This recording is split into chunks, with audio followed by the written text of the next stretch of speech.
bonjour. Ukraine, Ukraine. Certes, les feux de l'actualité sont actuellement braqués sur l'Ukraine. C'est le sujet de préoccupation du moment pour la plupart des médias, et cela est légitime et compréhensible. Mais et la Syrie? Oui, la Syrie, est-elle déjà oubliée? Voici le dernier appel au secours que je viens de recevoir.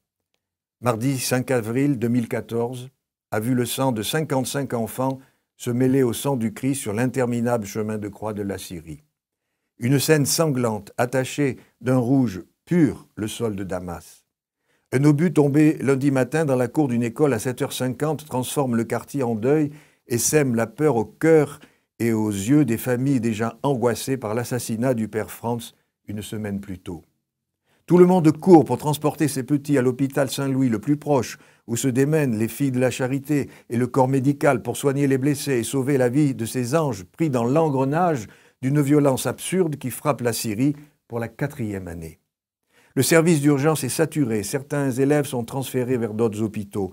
Certains de ces enfants seront handicapés et porteront à vie les signes de cette haine sans merci. Belle introduction à la Semaine Sainte. Les souffrances du Christ sont inscrites dans les corps des innocents enfants de Damas qui interpellent les saints innocents enfants martyrs de Bethléem et exhortent la justice du ciel.